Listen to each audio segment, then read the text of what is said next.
இயேசுவில் பிரியமான சகோதர சகோதரிகளே, புது காலத்தினுடைய 11வது ஞாயிற்றுக்கிழமையிலே நாம் அடியெடுத்து வைத்திருக்கின்றோம். இன்றைய நற்செய்தி வாசகத்திலேயே நம் ஆண்டவராய் இயேசு கிறிஸ்து ஓமையில் வாயிலாக நம்மிடம் பேசுகின்றார். 2 ஓமைகளை தன்னுடைய இறை ஆட்சிக்கு ஒப்பிட்டு கூறுகின்றார். ஒன்று தானாக முளைத்து வருகின்ற அந்த விதையினுடைய ஓமை, இரண்டாவதாக கடுகு ஓமை.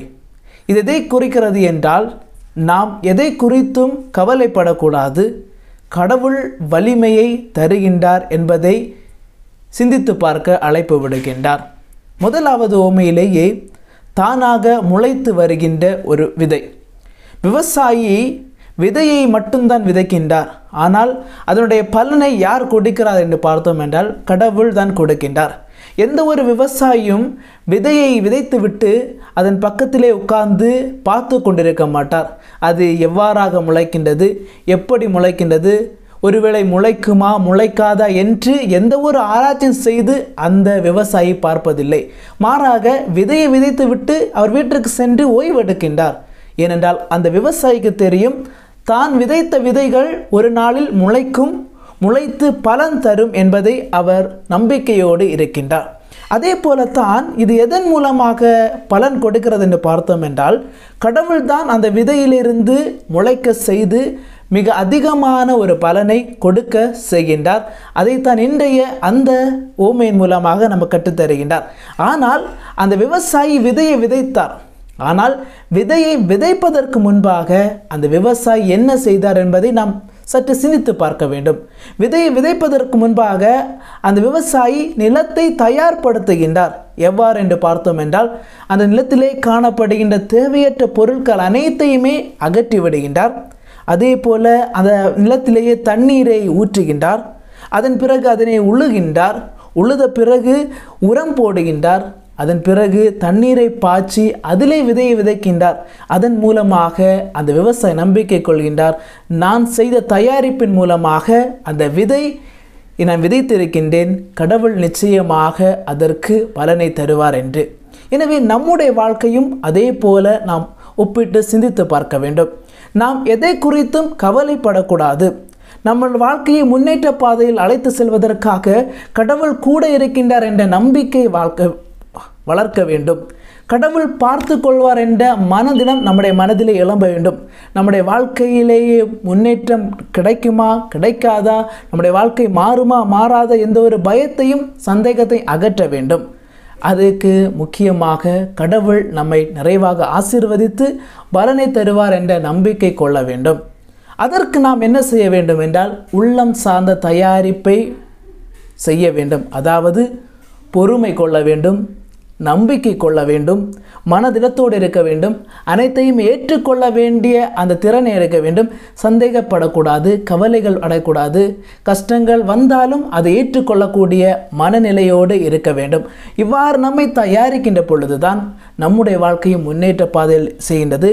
கவலைப்படாமல் இருக்கின்ற பொழுது கடவுள் நமக்கு பலனை தருகின்றார். அதை தான் இன்றைய முதல் வாசகத்திலே பார்த்தோம் என்றால், இஸ்ரேல் மக்களுக்கு நம்பிக்கை தரும் வார்த்தையை எசேக்கியேல் இறைவாக்கினர் மூலமாக நம் ஆண்டவராகிய கடவுள் அவர்களுக்கு வழங்குகின்றார். அந்த வாசகத்திற்கு முன்பு வருகின்ற அந்த பகுதியை எடுத்து பார்த்தோம் என்றால், நம் ஆண்டவராகிய கடவுள் எவ்வாறு இஸ்ரேல் மக்களை நட்டு அவர்களை வளர்க்கின்றார் என்பதை, அதற்காக என்ன செய்ய போகிறார் என்பதை அவர் தெளிவாக எடுத்து கூறுகின்றார். அதாவதாக ஒரு கழுகு ஒன்று திராட்சை கொடியை எடுத்து வந்து அதை வேரூன்ற நட்டு வைத்தது. அதற்கு தேவையான நீர்ப்பாசன வசதியை செய்து கொடுத்து காத்திருந்தார். அதே போல இன்னொரு கழுகு ஒன்று திராட்சை கொடி எடுத்து வந்து கடவுள் அமைத்து வைத்திருந்த அந்த திராட்சை செடியில் உள்ள நீர்ப்பாசனத்திலிருந்து அந்த நீரை உறிஞ்சுவதற்காக வேறொரு திராட்சை கொடியை அமைத்து அதை வேரிலிருந்து நீரை உறிஞ்சி எடுத்து கடவுள் அமைத்த திராட்சை கொடிக்கு எதுவுமே கிடைக்காமல் போகுமாறு செய்கின்றது.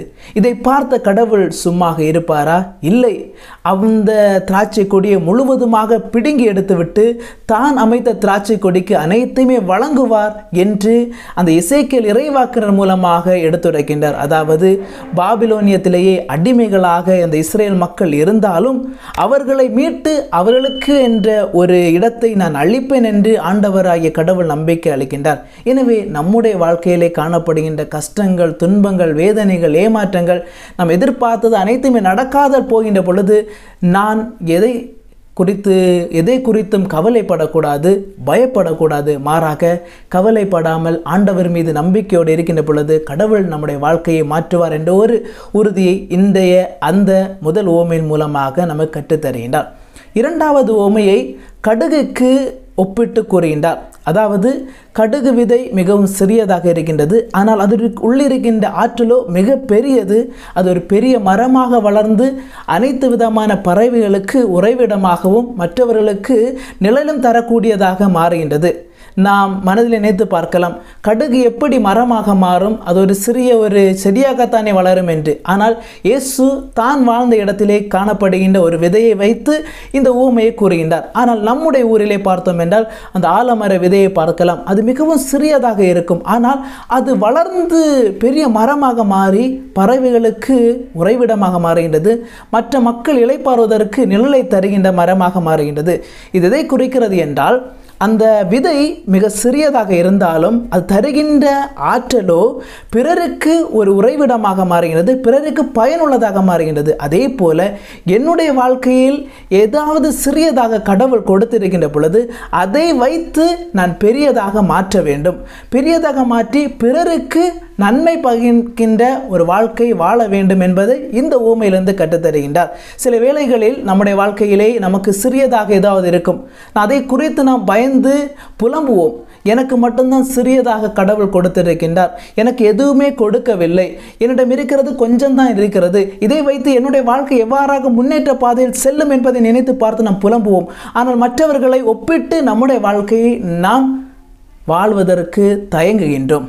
ஆனால் நம் ஆண்டவராகிய இயேசு கிறிஸ்து கூறுகின்றார், கடுகு சிறியதாக இருந்தாலும் அதில் இருக்கின்ற ஆற்றலின் மூலமாக பிறருக்கு பயனுள்ளதாக மாறுகின்றது. அதே போல உங்களுடைய வாழ்க்கையில் சிறியதாக ஏதாவது பயனுள்ளதாக இருந்தாலும் அதை கடவுளிடம் ஒப்படையுங்கள். கடவுள் ஆற்றல் மிகுந்ததாக மாற்றி பிறருக்கு பயனுள்ளதாக மாற்றுகின்றார். அங்குதான் இறையாட்சி மலருகின்றது. எனவே உங்களுடைய வாழ்க்கையில் சிறியதாக எதாக இருந்தாலும் அதை நினைத்து பார்த்து புலம்பக்கூடாது, கண்ணீர் விட்டு அளவக்கூடாது. மாறாக அதிலிருந்து நான் பிறருக்கு பயனுள்ளதாக எவ்வாறாக மாற்றுவேன் என்பதை நினைத்து பார்த்து நாம் அன்றாட வேண்டும். எனவே பிரியமானவர்களே, இந்த புது காலத்தினுடைய 11ஆம் ஞாயிற்றுக்கிழமையில் நம் ஆண்டவராக இயேசு கிறிஸ்து கற்றுத்தருவது இதுதான். நம்முடைய வாழ்க்கையிலேயே எத்தனையோ கவலைகள் இருந்தாலும், கண்ணீர்கள் இருந்தாலும், கஷ்டங்கள் இருந்தாலும், துன்பங்கள் வந்தாலும் அவற்றை அனைத்தையுமே விலக்கிவிட்டு கடவுள் மீது நம்பிக்கை வையுங்கள். கடவுள் அனைத்துமே பார்த்து கொள்வார். அவர் உங்களுக்கு பலனை தருவார். அதற்கு நான் என்ன செய்ய வேண்டும்? நான் கடவுளோடு இணைந்திருக்க வேண்டும். அவர் காட்டுகின்ற வழியிலே வாழ வேண்டும்.